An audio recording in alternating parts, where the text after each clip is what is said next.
Aujourd'hui, nous allons discuter de l'augmentation des provocations russes et des appels à la dénazification des pays baltes. Ne voulant pas être pris au dépourvu et prenant ces menaces au sérieux, ces pays prennent déjà des mesures pour renforcer leur sécurité. Plus récemment, Sergueï Narychkine, chef du service de renseignement extérieur de la Russie, a averti que la Pologne et les pays baltes seraient les premiers à souffrir en cas de conflit entre l'OTAN et la Russie. Il a accusé ces nations de faire preuve d'une grande agressivité et a affirmé qu'elles sous-estimaient les conséquences dévastatrices de la provocation de Moscou.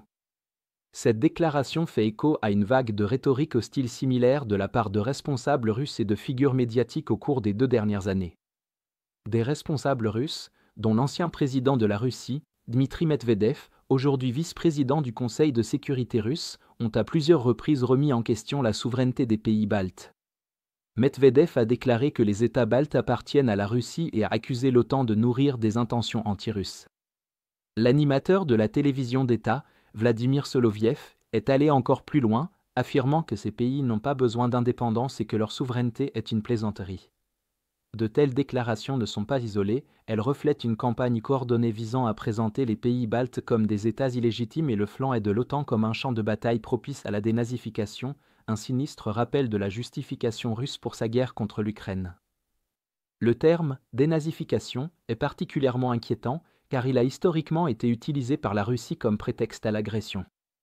Avant son invasion de l'Ukraine en 2022, Moscou avait déjà formulé ses objectifs de guerre en des termes identiques, alléguant que Kiev devait être purgé des nazis, alors même que l'Ukraine est une démocratie fonctionnelle dirigée par un président juif.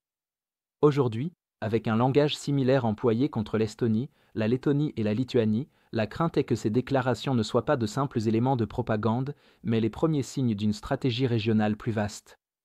D'un point de vue militaire, les États baltes représentent une faiblesse significative pour la Russie, ce qui en fait une cible tentante.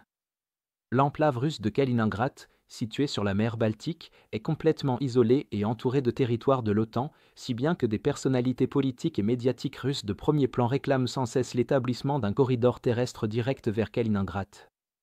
Le plus important est le corridor étroit de Suwałki, entre la Pologne et la Lituanie, car le contrôle de cette zone permettrait soit de couper, soit de rétablir l'accès terrestre de la Russie à Kaliningrad, selon qui en a la maîtrise.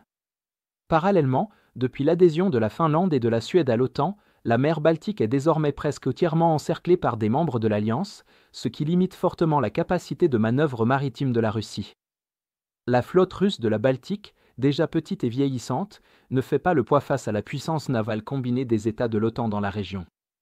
Sur terre, les pays baltes accueillent des groupes de combat avancés de l'OTAN et organisent régulièrement des exercices militaires pour se préparer à une mobilisation rapide.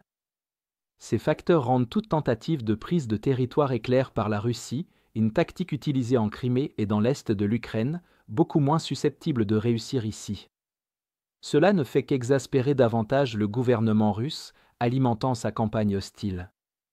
Les tactiques d'intimidation de la Russie vont bien au-delà de simples menaces.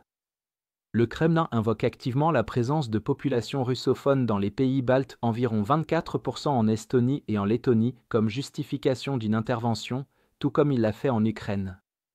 Ces données démographiques sont l'héritage des transferts de population de l'ère soviétique et demeurent un sujet sensible.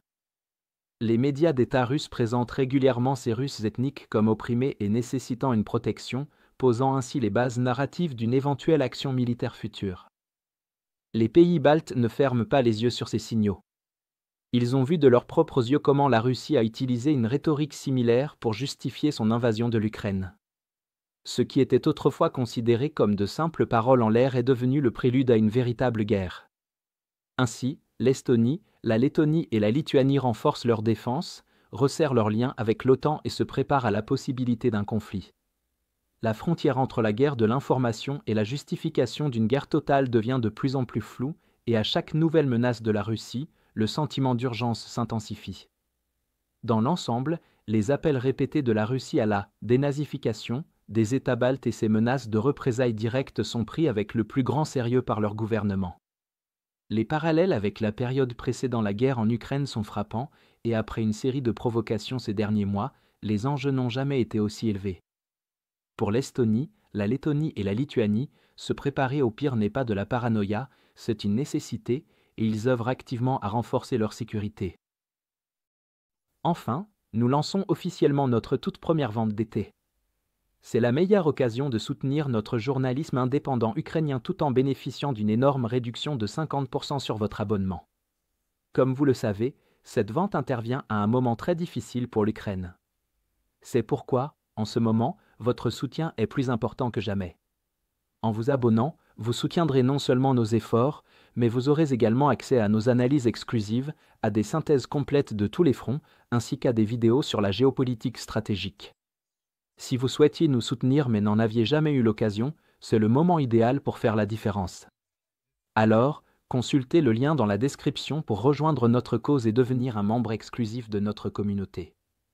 J'apprécie sincèrement toutes les personnes qui ont décidé de nous rejoindre, votre soutien compte énormément pour nous.